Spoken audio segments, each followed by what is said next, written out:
So really, like, if it wasn't for the group efforts and still the group efforts, the continuous efforts of journalists, activists, investors, it Old Louisville could look just like, every other part of Louisville or any other part of, the country, really, where you got like those paper mache houses. They're just kind of, built to fall or whatever. Like this done lasted a flood, that great tornado back in the 60s or whatever. It's definitely a testament to how unique it is, the area, definitely. They're off in the Kentucky Derby. Interest of the greater good for me to smoke a joint and calm down.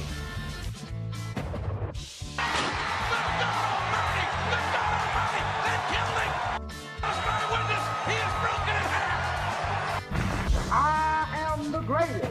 He'll fall an eight to prove that I'm great. And if he keeps talking jive, I'm going to cut it to 5. Welcome back, everybody, to another episode of the Ville Chillin' Podcast. Today, we want to talk about one of the oldest and, I guess, most prominent, especially architecturally, regions of our wonderful city. We're talking about Old Louisville. So, this idea came to me when I was just kind of researching just Louisville in general, just reading up on it. I didn't realize, like, how prominent Old Louisville really is when compared to other neighborhoods like it around the nation.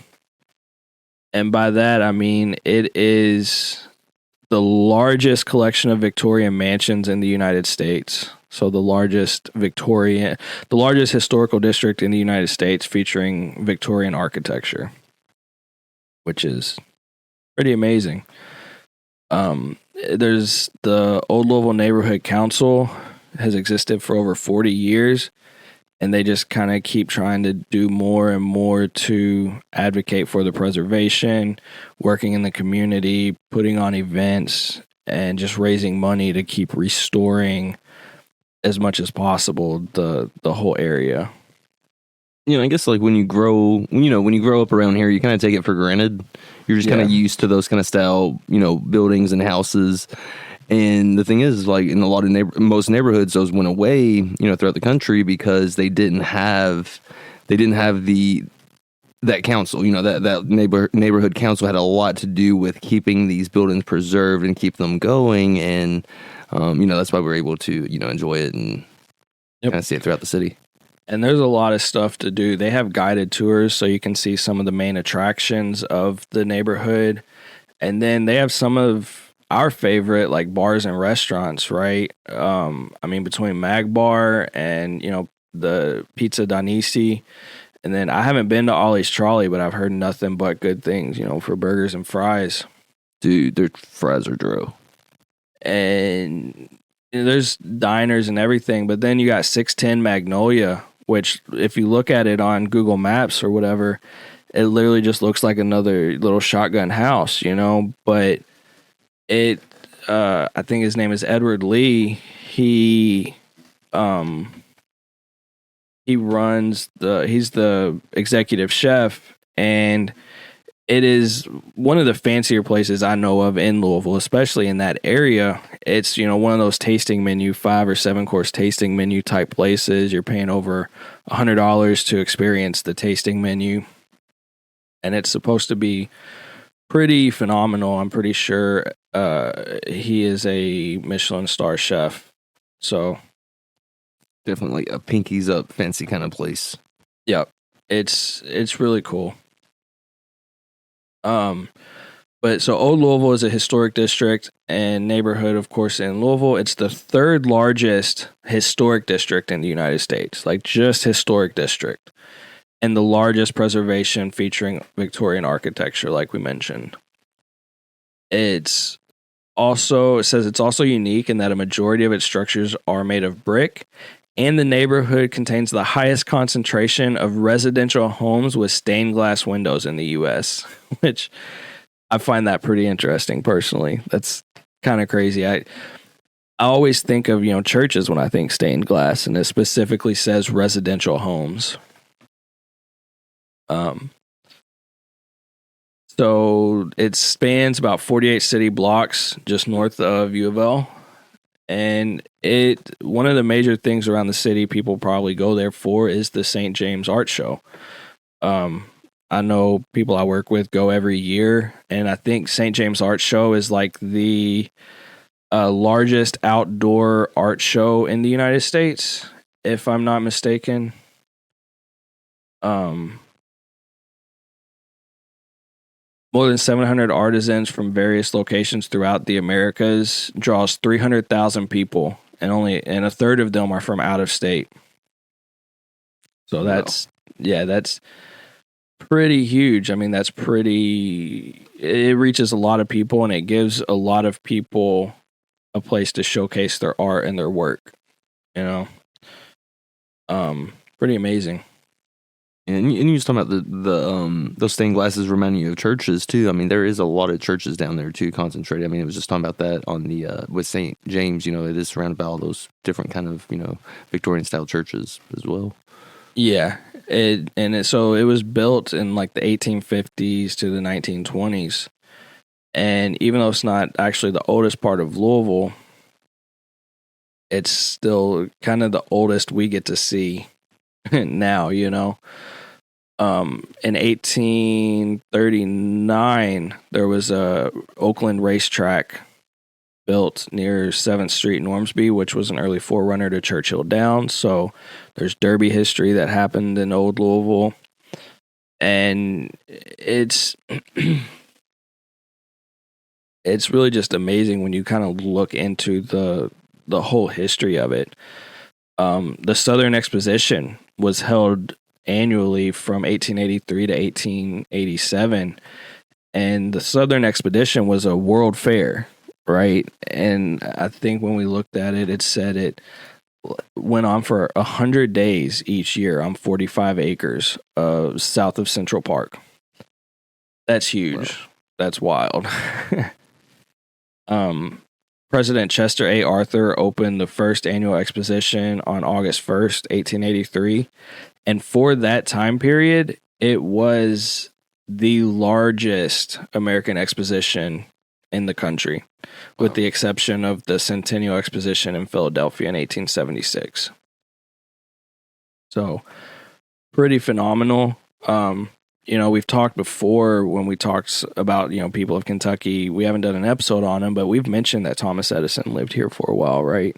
Yeah, long-time resident. I mean, 16, almost 20 years. Yeah, and so he chose the Southern Exposition to debut, or I guess, show off the light bulb.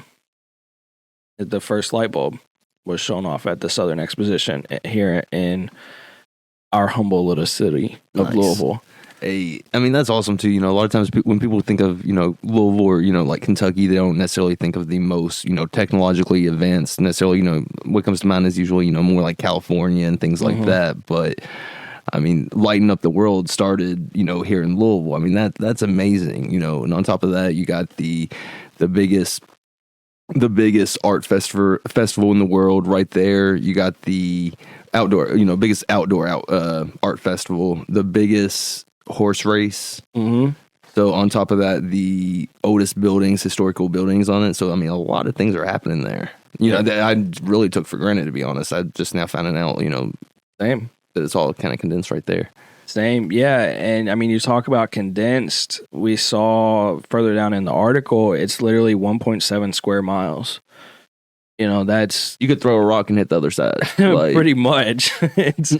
It's pretty insane, like how much history really is here in our city that most people do take for granted, just because, most people think it's just Kentucky.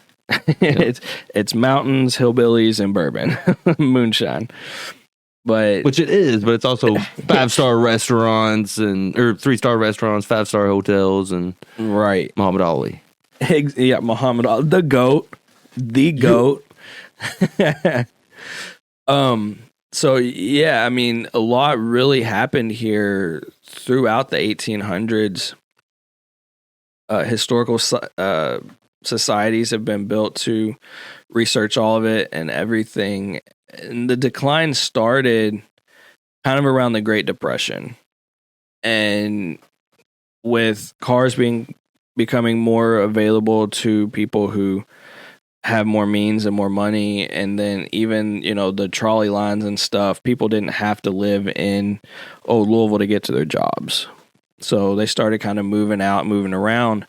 And then another major thing that happened was the flood, the Ohio River flood of 1937, which 385 people died in, and 1 million people were left homeless, and property losses reached $500 million at the time in 1937.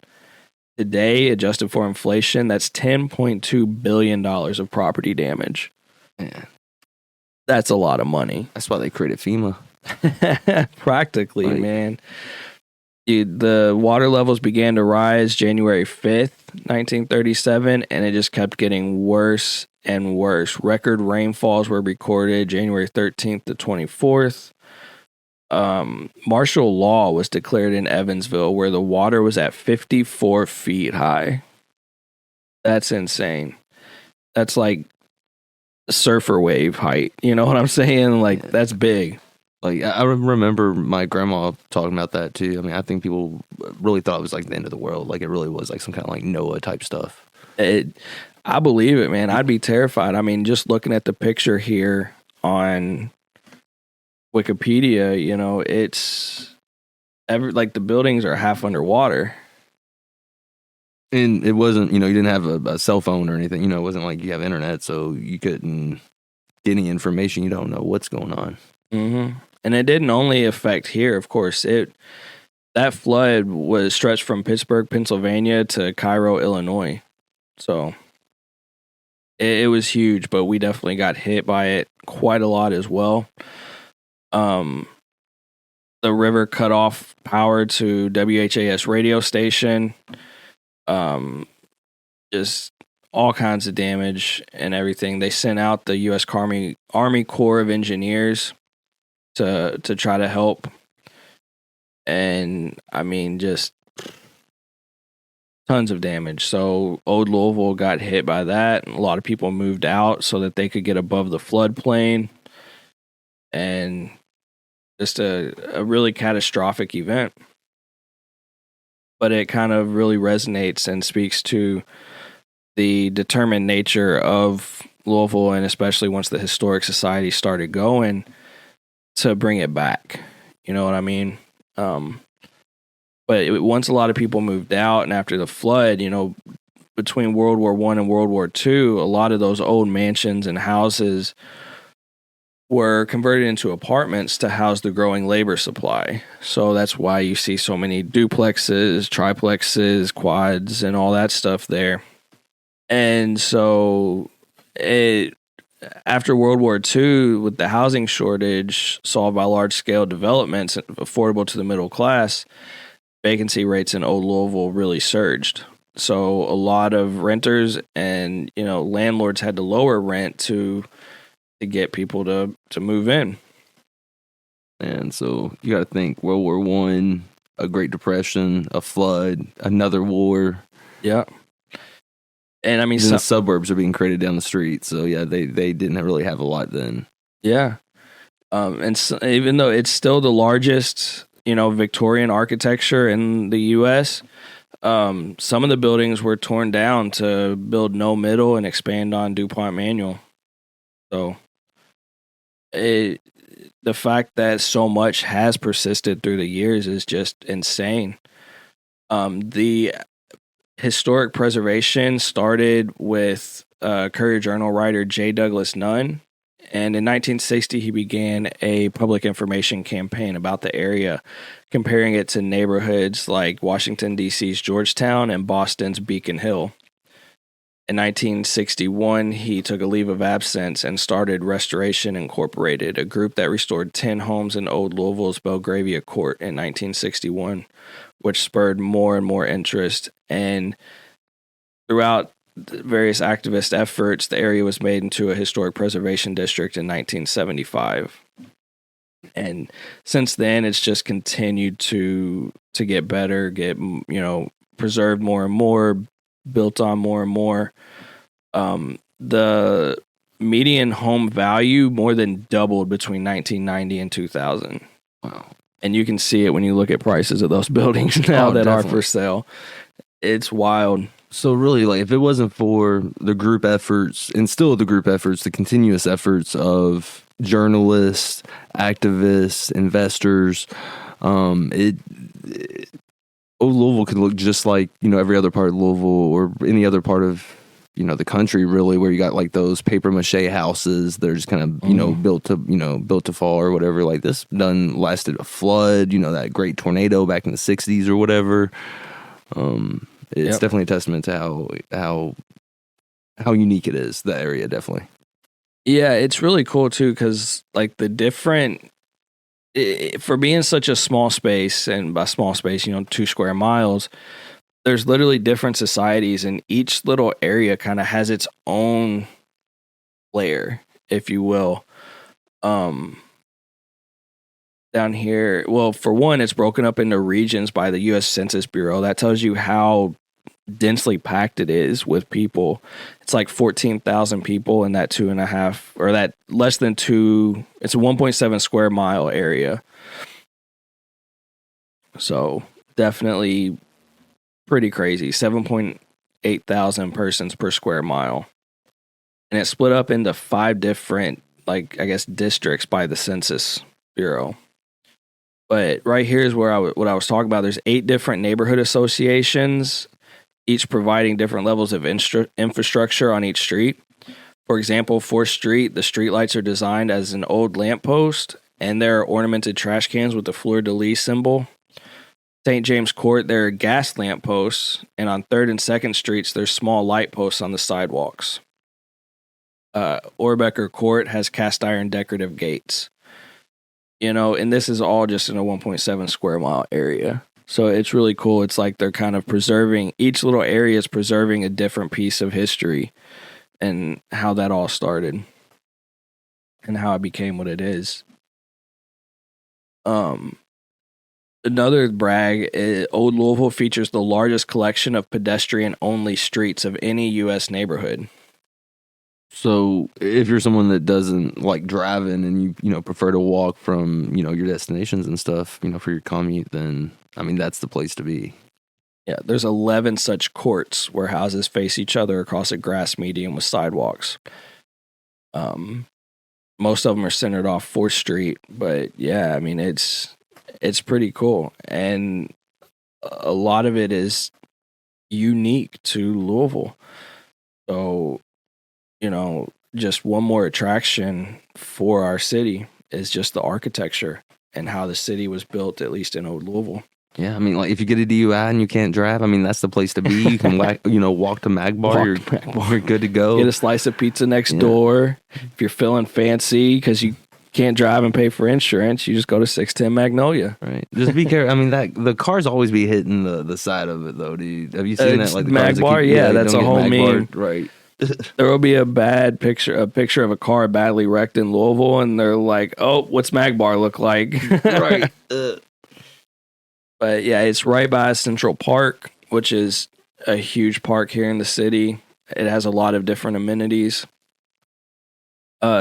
Central Park actually features the Kentucky Shakespeare Festival every year, which is the largest Shakespearean festival in the country, I believe. Actors Theater of Louisville production studio is in Old Louisville.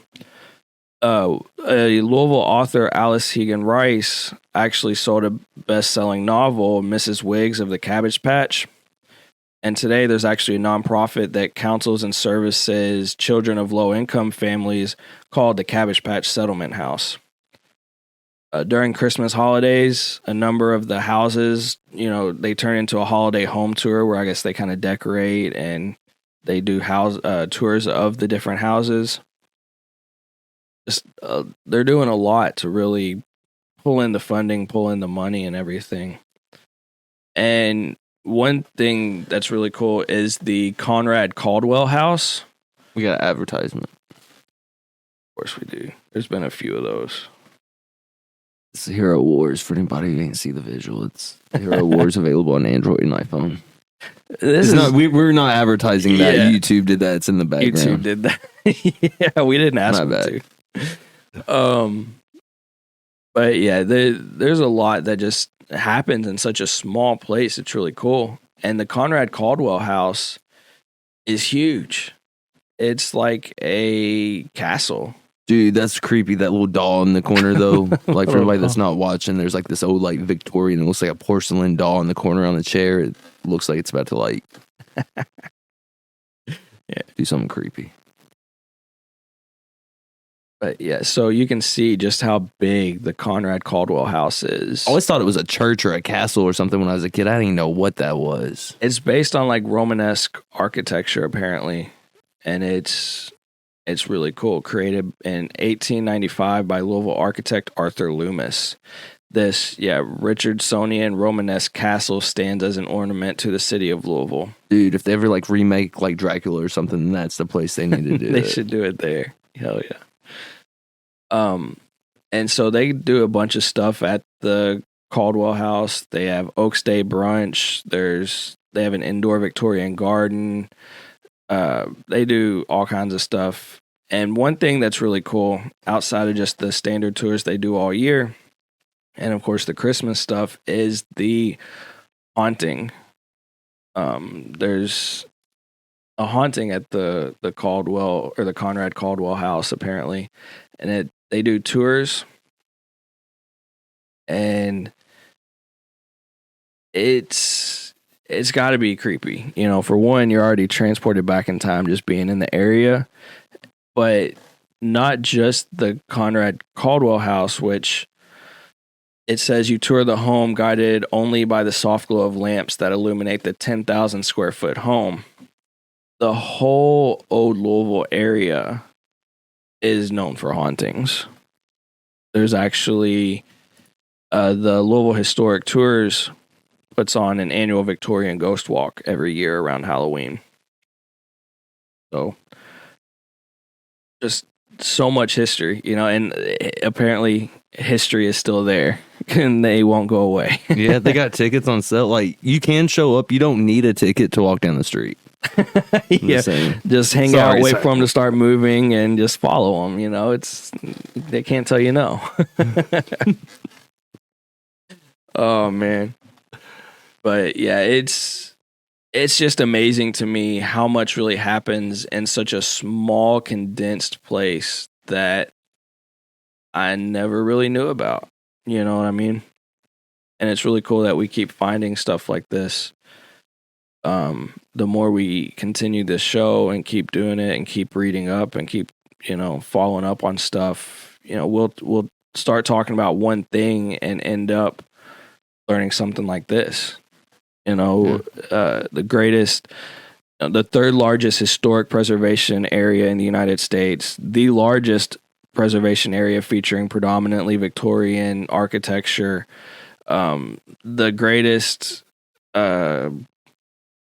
the largest area with residential homes with stained glass windows. I mean, yeah, that's kind of small stuff, but then you look at the St. James Court Art Show, like we talked about, largest outdoor art show in the United States. You had Edison's revealing of the light bulb at the Southern Expo, which is a world fair spanning 100 days. That's huge. A lot of history. Yeah, if I was a photographer, like I feel like this would be the place to be. Like, especially just that spot specifically, you know. For sure. With all the architecture in the buildings, like, definitely take it for granted. Yep. Or a landlord. As we know from recent years. That's a major thing since it all got turned into apartments and stuff. But it's just really cool. It's really cool to drive through. It's really cool to just see and witness, and it's just there's one of those courts it was talking about. I guess that's probably considered a street right here. You know, there's just grass, sidewalks, trees. Stained glass windows. Exactly. But no cars. So a really, really cool place. It's really awesome that people took the time to get it considered a historic preservation. And the accolades that have followed it since then is just awesome. to me and a testament to the resilience, the respect, and just the the spirit of the city of Louisville. We're just here to preserve and respect everything that's come before us, and appreciate where all of it started. Definitely keep it preserved, keep it going. Like, that's the way to do it. I think that's all we got on this one. At least that's all I got. You got anything to add? Nope, I think that's it. I guess with that one, be on the lookout for the upcoming series for the 7 Days of Derby coming up soon. And with that, we will catch y'all next time. Yup. They're off in the Kentucky Derby. Interest of the greater good for me to smoke a joint and calm down.